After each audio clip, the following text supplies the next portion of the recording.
tani waa diyaarad lagu farsameeyay magaalada Cadaado waxaa loo ekeysiyay diyaaradaha dagaalka ee miiga loo yaqaano waxaana lagu xardhay calanka Soomaaliya inkastoo aysan si diyaarad dhameystiran u duuli karin waxay dhulka ku xawaareen kartaa in cabaar ah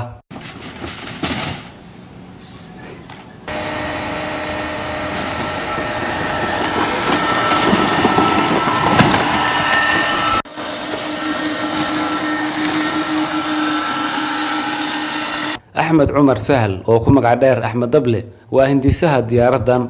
أحمد وصدح يصدن سنجر كل شيء وحبر شديس إلى هير دكتور لنا كقعتي مجال عدادو مر عن قوة استجوبتي سشقده أيو يجور رمي وحيابها أيك كوبنت هاي دياردني يسود أيو صورة الشيء إنه برتفر سمدان دياردان سيدا دركتيد بقى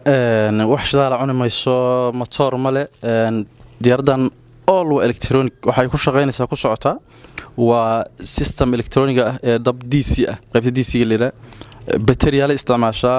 bateriyaashaas waxay ku socon kartaa kiiloomitiraad miisaankeed aad baan u dhinnay waa 65 kilogram markii lagu daro bayloodka 100 iyo wax yar barjeynina inuu noqdo diyaaradan aniga dad aan ka bartay oo inta iskuul u tagay ama meel farsamo u tagay aan ka soo baranay ma jiro markii laga reebo inaan dabagal ku sameeyno taariikhii hore sidii midaanku markii hore wax ku bilaabay historygaas inaan inta dabagalno buugaagta akhrisano sheekooyinkii mataqaana Isxaaq Newton laga soo bilaabo ilaa nimankii mataqaana Faransiiska ah ee labada ah Wilbur iyo ninkan kale la dhashay ilaa kuwii Galleyder iyo Balloon barnaamijyadaas oo heerarkii soo mareen mataqaana guuldarooyin ku iman jiray taariikhda ay ka tageen ilaa maanta oo casriya waxaan dabagal baan ku sameynaa wixii mataqaana nooga soo baxay iyo cilmigeegan sukaashana sidaas baan ku sameynaa marka barnaamijkan أحمد دبلة أي شيء أنت أي تهاي باللغة ديار سمينتيسا balse uu ku haminayo mustaqbalka inuu kalib keeno farsamadan una soo saaro diyaarad si dhameystiran u shaqeynaysa anaga ujeedada aan ka leenahay waa duulimaad diyaarad markii la yiraahdo waa inay duusha anaga ujeedada ugu dambeeyay ka leenahay waa habkan ku gaari lahayn duulimaad Xasan Axmed Xuseen oo ku magac dheer dhaga weyne oo isna qayb ku lahaa farsamada diyaaradan ayaan weydiiyay qaybaha uu isagu sida gaarka ah u sameeyay anigana waxaan kadib muddo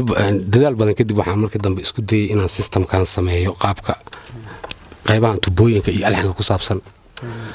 formulahan aniga shaqo ku lahaa Professor Cabdikariin Maxamed Xirsi oo kamid ah maamulka hay'adda waxbarashada iyo horumarinta ee Iftiin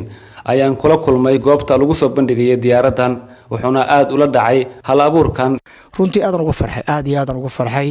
marka waxa weeye waa Soomaalnimo waa wadaniyad marka dawladda Soomaaliya sharaf bay u tahay shacbiga Soomaaliyeedna sharaf bay u tahay deegaankana sharaf bay noo tahay dhamaanteen sharaf bay noo tahay wallahi waxaan ku talagaleynaa alla yiraahdo tabar waa meesheeda inaanu garab istaagno Axmed iyo yarka kale baabuurka sameeyay labadaba inaan garab istaagno wadaan nahay muasasada waxbarashada iyo horumarinta ee Iftiin waa arin aad lagu farxo horumar bilowgeed weeye dhalinyarada inay isku tashadaan oo bilaabaan barnaamijkan ah in maskaxda laga shaqeysiyo oo la iska daayo wuxuu yiri iyo waxay jiri iyo wuxuu sameeyay laga baxee maskaxda la shiilo aad baan waxaan u faraxsanahay injineerka iyo saaxiibkiis Axmed Cumar Sahal Axmed Dable ayaa sanad ka hor waxa uu sameeyay layr ku shaqeynaya ilayska cadceedda kaasoo hadda ka shidan mid ka mid ah xaafadaha magaalada Cadaado Cabdi Xasan Awoowe warbaahinta qaranka Soomaaliyeed Cadaado